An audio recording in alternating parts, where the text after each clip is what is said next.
Hello and welcome to ETX Covered. I'm David Lippman. With the winter storm behind us, finding solutions and placing blame are the next orders of business. Solutions are complex, but it appears a scapegoat has already been picked. The Electric Reliability Council of Texas has gotten most of the attention for the power grid's failings. ERCOT is the agency that maintains the grid and orders outages. 5 ERCOT board members resigned this week. That includes the board's chair and vice chair, who had only been in their roles for 10 days before the storm. All 5 of those board members lived out of state, and many people said their distance contributed to the agency's failings. ERCOT's board of directors had a special meeting this week to start the post-mortem process. They spent several hours talking with the agency's senior leadership about what went wrong and what caused the power outages that left millions of Texans in frozen darkness.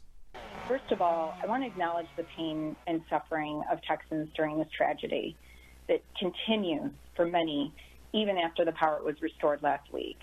I've had regular interactions with fellow board members and ERCOT staff during this emergency, and I know all of our hearts go out to all of you who have had to go without electricity, heat, water, medicine, and food during frigid temperatures and continue to face the tragic consequences, in some cases, the loss of a loved one.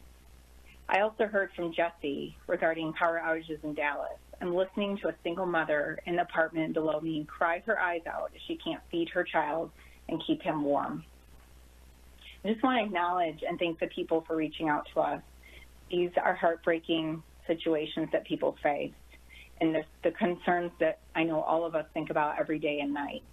ERCOT may not own the power plants, wind farms, gas compressor stations, poles, and wires, but it manages the flow of power in this state. And when there is an emergency and it is unavailable, it is life-threatening. We're here today because we felt it was important to be part of the process to begin to evaluate what happened. With a thorough understanding of the causes and solutions and the right follow-through, I'm confident that Texas can lead the nation in investing in infrastructure and emergency preparedness to withstand the devastating effects of severe weather in all seasons. There's no question those are tremendous, terrible impacts, including loss of life, and affected our families and our friends here at ERCOT, and I know in the industry as well as so many Texans. So, we regret that this event took the time it did to resolve, and in this presentation, we'll try to explain what we saw. As there's been a lot of discussion during the event of what ERCOT is doing. We need to be clear that we do not own, operate, or have any enforcement authority over any electric generation facilities or any electric transmission or distribution lines or substations. We are working every day, 24/7, with the owners of those resources to oversee and manage what is going on the overall grid. But we don't own those assets or control them. As I said, we don't send bills for retail electric service to residences or businesses. We're not in the business of providing power to end users. And we don't control or operate electric service to local areas, to neighborhoods or individual premises. The poles and wires companies, transmission and distribution companies provide those services to their customers. Record-setting, sub-freezing temperatures, wind chills all over Texas. And as you know, at ERCOT, we often say, in summertime, and this is true in winter too, there are a lot of events that can be managed, fairly easily. If you may have extreme weather in one part of the state, but the weather system is not everywhere, so it doesn't increase the demand everywhere in the state in the same way. As this storm developed, we saw, and before it came in, knew that it was going to go, tip to top of Texas, and that is unusual when a storm can cover the land mass of ERCOT with these sub-freezing temperatures and wind chills.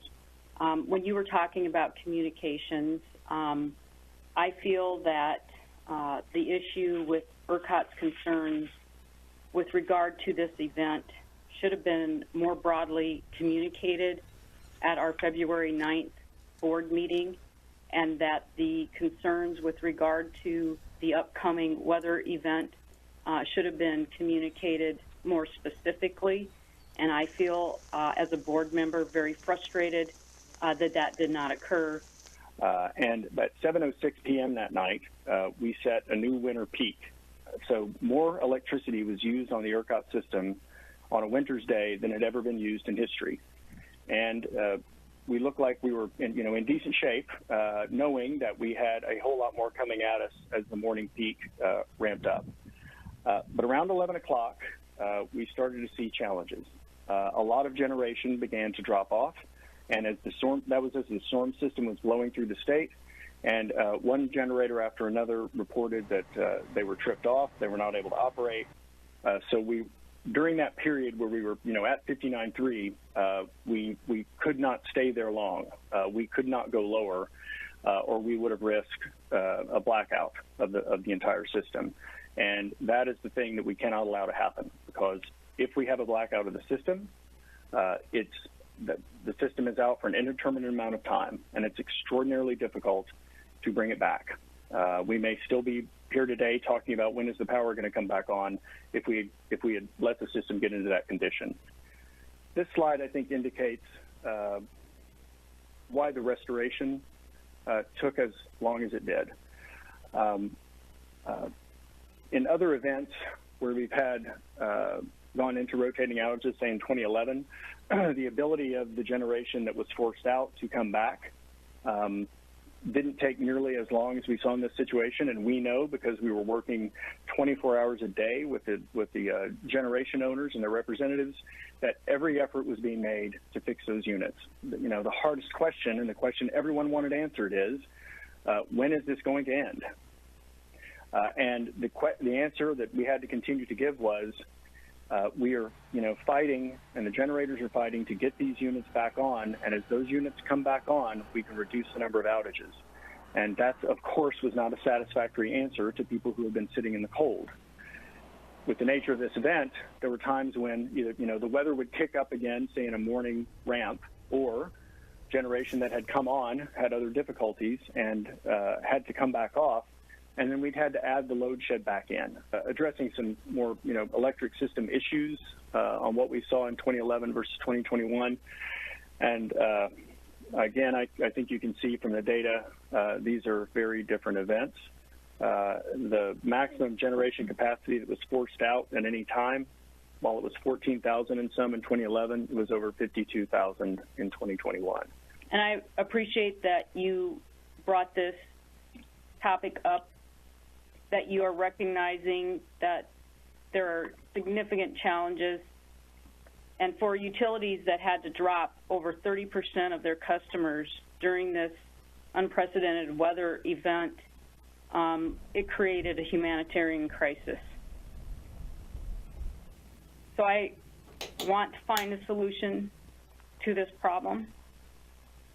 It's imperative that we do.